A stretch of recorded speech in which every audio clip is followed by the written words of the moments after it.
I think instead of a theoretical physicist, they should have ended up having a philosopher at the end of the movie that we got introduced to that helps us understand how the world handles this new kind of like information and power. Yeah. Maybe played by Jeff Goldblum. Ooh. Dr. Ian Malcolm rides again. Welcome to AirSpace from the Smithsonian's National Air and Space Museum. I'm Matt. And I'm Emily. In the event that aliens came to Earth, how would we communicate with them? And what would they say when we did? This is the question that starts Arrival, a 2012 sci-fi film where the linguist is the star. Communication is eventually achieved, and with it, an upending of time, which leads to more questions, like if you knew what was going to happen, can you change it? Would you even want to try? Communication, time, and more thorny questions from the silver screen today on AirSpace, sponsored by Lockheed Martin. All right, so we've already put out some spoilers here. There is a big time component in this movie, but you know what? The movie came out in 2012, so if you haven't seen it yet, go watch it, then come back and listen to this episode. Or listen to our episode and be inspired to go see it. There you go. So I feel like when it comes to sci-fi films, this is actually not a particularly complicated plot overall, which is kind of your basic, aliens come to Earth, Earthlings try to figure out what to do about it, chaos ensues, and then there's some sort of wrap-up at the end, right? And there wasn't even a nuclear explosion in this one, so like very simple. Yeah, that's right. And a lot of times when we watch sci-fi movies that represent first contact with aliens, we're either seeing it through the eyes of a military person or a ship captain, right, who's first encountering the aliens, or maybe we're seeing it through the perspective of a scientist who's trying to figure out who the aliens are, where they came from, why they're here, etc. But in this case, it's a linguist who's, providing the primary perspective through which we are encountering these aliens. And it's this question of how do we communicate and how do we learn a language that we've never seen and haven't evolved to speak from first principles, basically. So when we're first introduced to the linguist, Dr. Louise Banks, played by Amy Adams, we see her as a professor at some university when this first contact happens. At the same time, we're being given breadcrumbs about her past, ? And it seems like she's going through a grieving process, having lost her daughter to cancer. Maybe, we don't know, we don't have enough information. But the movie starts in this sort of moment when first contact happens and the world is freaking out. But we're also getting these personal flashes of, we're going to call them memories, I think for now, of experiences that Louise Banks has had as a human living in the world. And these two things kind of collide and become interwoven throughout the story. We meet Colonel Weber, who's played by Forrest Whitaker, who shows up to her office and is asking her whether or not she can translate this audio file that they have of the aliens, what they're assuming is language. And she makes this argument like, I can't do it from this. I need to be on site. Do they even have mouths? And I really enjoyed that part of the setup of the story and how Louise fits into helping the military solve the problem of communicating with these aliens. And when she gets recruited onto the helicopter to be flown out to the site where the spaceship pod thing is in the United States, which I think is in Montana, we meet sort of the other main character in the film, Dr. Ian Donnelly, who's played by Jeremy Renner, and where Dr. Banks is the linguist who's really trying to help solve the communication problem. Jeremy Renner's character, Dr. Donnelly, is a theoretical physicist, and he's really there to try and help solve the scientific problems and learn more about the aliens and how they got here and what they know, technologically speaking. And here's, this is one thing I really appreciated as the historian of the group is you don't always see someone, I guess I'm going to count the linguist as from the humanities, but you don't always see someone from the humanities participating in these kinds of first contact scenarios. And I know she's there for a very practical reason, but oftentimes when this scenario is imagined, people with this type of expertise or any kind of cultural expertise are just kind of not included in that sort of sci-fi imaginary of who's important in that moment. But I think this is a yes and moment because, Matt, I agree with you completely that having a linguist be kind of that lead brain in the room was such a unique and special way of telling this story of first contact. But what I also really appreciated was how linguistics was really shown in all its scientific rigor, right? Yes, I agree. From a language standpoint, there's certainly this really heavy humanities component, but being able to show that there's this really important synergy between humanities and sort of physical sciences and math and computing and technology, and showing the intersection between those 2 points, I thought was also really powerful at giving a lot of strength and robustness to something like linguistics. Yeah, absolutely. Yeah, definitely highlights that kind of scientific dimension of linguistics in a great way. And then also, I thought, does a beautiful job of kind of portraying the intangibles as well, the ways that language is connected in ways that we barely really understand to how we think about the world, how we perceive it, and how we act in it, that language shapes so much of that for us and also for the aliens.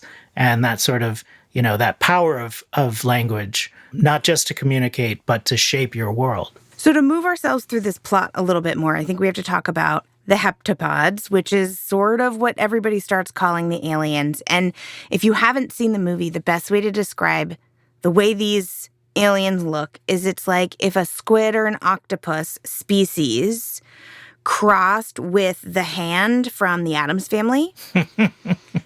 Right, so obviously hepta, 7, right? So it's not just 5 fingers, it would be 7, but they're these great big sort of almost squid-like things.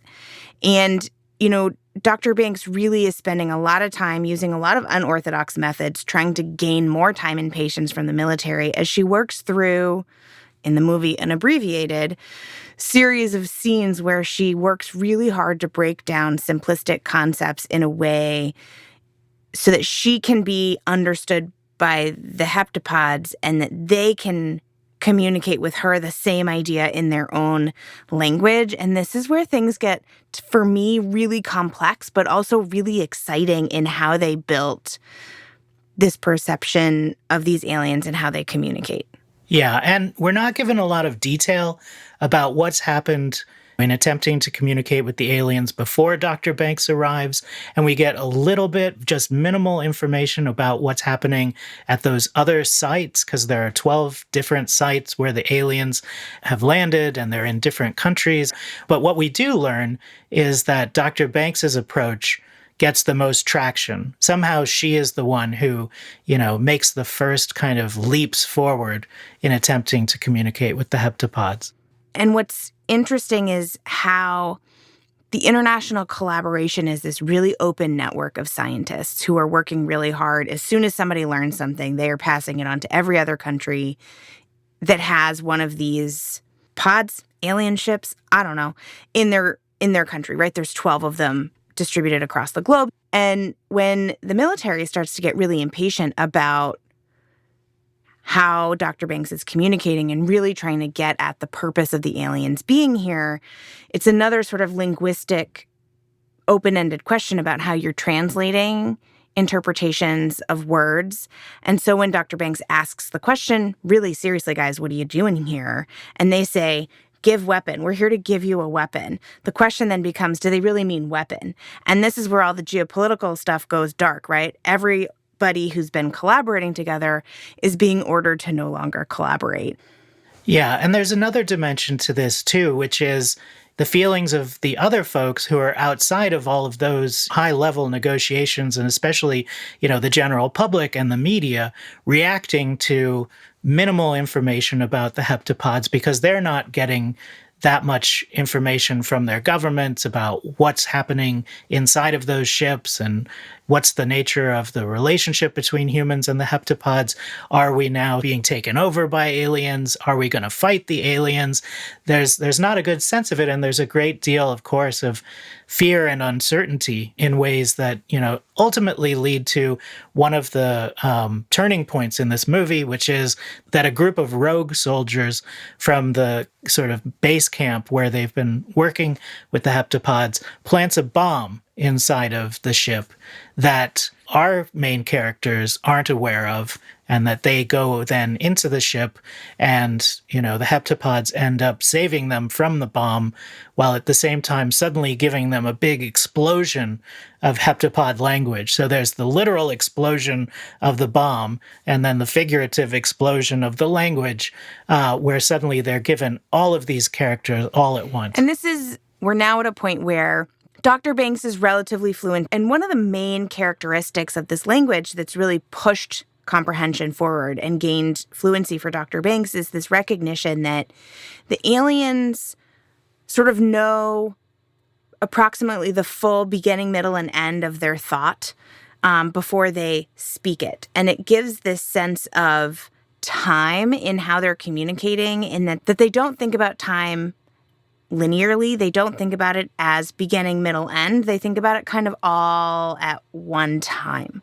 And that sort of leads us to that next plot point, because really, rather than providing a weapon, the heptapods are providing a language. It's not a weapon, it's a gift. And this gift of language also comes with a shift in how you think about time, because of how you think about how you communicate involves time.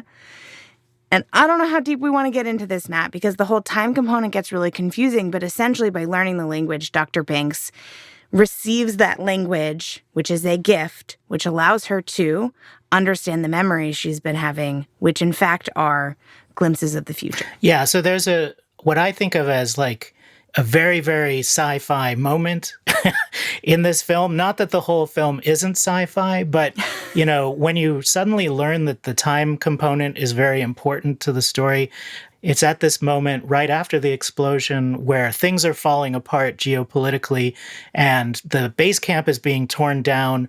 And, basically we're going on military red alert with what's going on, because suddenly we have acted aggressively against the aliens, and there's no way to explain to them that we didn't plant that bomb on purpose, that it was rogue elements, right?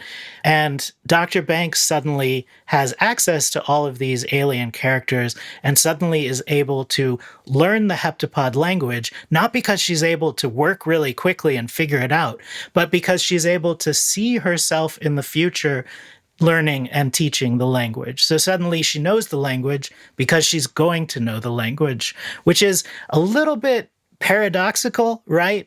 This is one of those things that science fiction can get away with because people love a good paradox.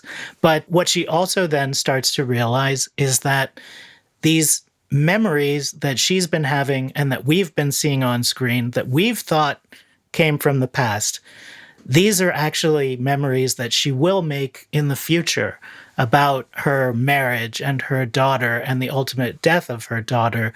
So this is that turning point in the movie where by knowing the language now, she actually is able to understand everything that she's been thinking and feeling throughout the course of learning the language. And this is where I think in no other film in history, the linguist is going to save the day.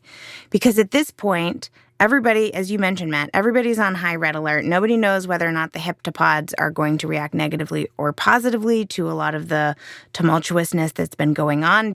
And so everybody's getting really nervous, and certain countries are getting really ready to take very extreme military action because they just don't know what's about to happen. And Dr. Banks really saves the day and is the hero of this film in that she uses this heptapod language that she now understands, along with its relationship with time, and is able to communicate to, in this case, it was the Chinese commander. She's able to get his personal number, call him on his personal cell phone, and gain his trust. And she's able to get everybody to stand down, which is really what needed to happen to keep this from becoming a global crisis that could really be affecting everybody on the planet, to really accepting this language as the gift that it is and sort of sharing it with the world instead of, nuking aliens. Yeah, that's right. And so this moment in which everything seems to be falling apart then turns into a moment in which everything comes together. This new language of heptapod becomes a kind of uniting language for all of humankind.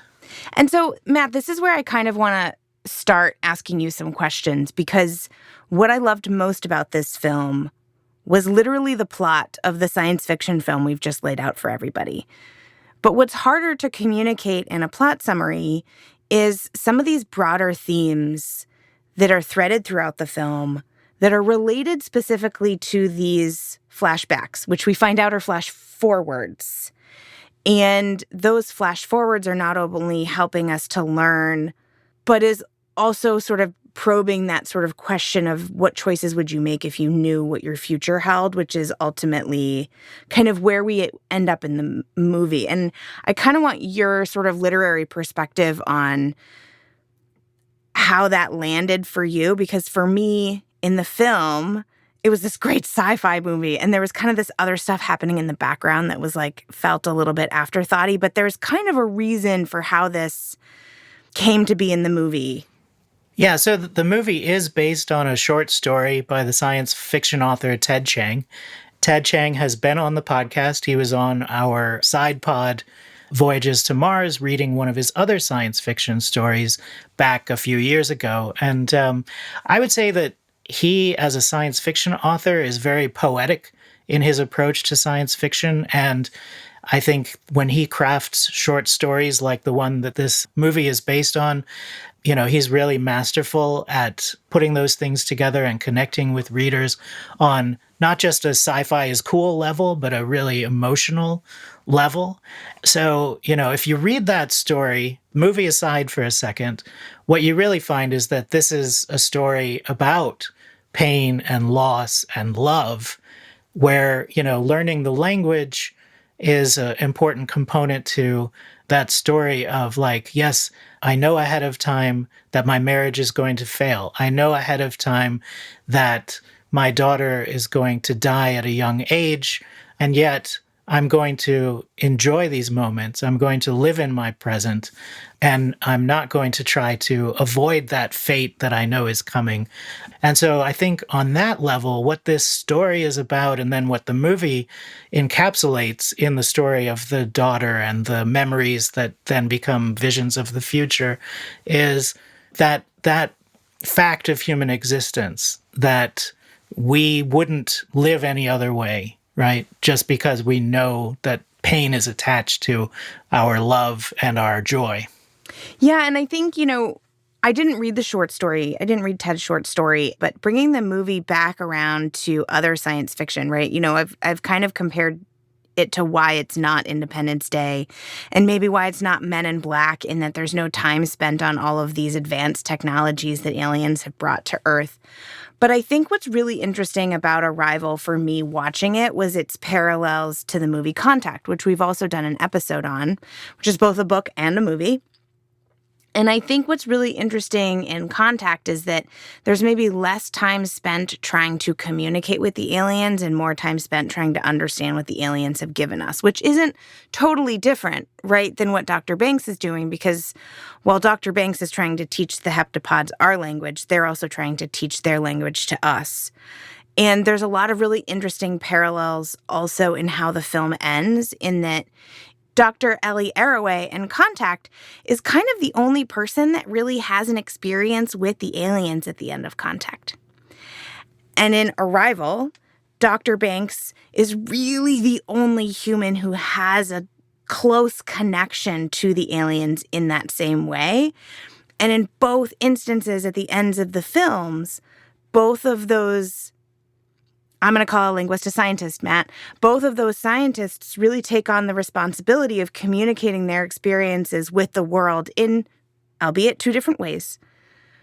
But they're kind of left being the keepers of that information and the sharers of that information, especially given the knowledge that Arrival is based off of a completely different short story with a completely different theme. Yeah, I wouldn't call it completely different, but, you know, I think what's in the short story is the kernel of what we see in this movie, but maybe the emphasis shifts a bit because of its translation into a bigger story with more sort of characters moving around in the background and other things being foregrounded at different times that aren't in the short story. But, one of the interesting things about the short story is that it is completely told from Dr. Banks's perspective, and it's pretty much her writing to her daughter. And in it, she gets to kind of describe to her daughter how the language changes the way she thinks. So I thought maybe I could read that part of it since you haven't read the story. Yeah, I would love to hear it. Let me know if it sheds any light on what was going on. So she says, before I learned how to think in heptapod B, my memories grew like a column of cigarette ash laid down by the infinitesimal sliver of combustion that was my consciousness, marking the sequential present. After I learned heptapod B, new memories fell into place like gigantic blocks, each one measuring years in duration, and though they didn't arrive in order or land contiguously, they soon composed a period of 5 decades. Usually, heptapod B affects just my memory. My consciousness crawls along as it did before, a glowing sliver crawling forward in time, the difference being that the ash of memory lies ahead as well as behind. Oh, that's some lyrical writing, Matt. That was her description of how it affects the way she thinks and sees the world. But what do you think, Matt? Like, is this a movie you've recommended to people? Do you recommend this movie? How do you feel about it? Like, you had to watch it again, right, to get ready for this, which means you've now watched it twice. Yeah, when we first talked about doing this movie for our movie episode this season, I did remember watching it in our IMAX at the museum back when it first came out and really enjoying it then. And so I thought I would enjoy watching it a second time, which I did. And this time I watched it with my wife, Jeanette, who had not seen it before, and got to experience it through her eyes, but also got to see things that I had missed the first time around. And, I did the exact same thing when I finished watching it the second time that I did the first time, which was I went and grabbed that short story that Ted Chiang wrote and read it through again so that I could remember, how the movie differs from the short story, but also just kind of enjoy that short story again, because I think it is very beautifully written and poetic. But I would recommend this film to other folks, even to folks who aren't interested in science fiction, because I think it does have at its heart that very human story of how we deal with loss and why we love, even though we know that we will end up experiencing loss and grief as a result of it.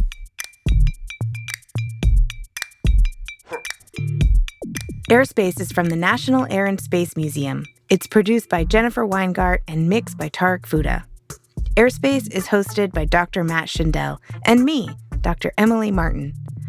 Our managing producer is Erica Novak. Our production coordinator is Joe Gurr. And our social media manager is Amy Stom. Did you know the transcripts of our episodes include citations and extra fun facts? You can find them linked in the show notes, along with the sign up for our totally hilarious monthly newsletter. For additional content, photos, and more, follow AirSpace Pod on Instagram and X. We're also on YouTube Shorts. Check us out on the museum's page. AirSpace is sponsored by Lockheed Martin and distributed by PRX.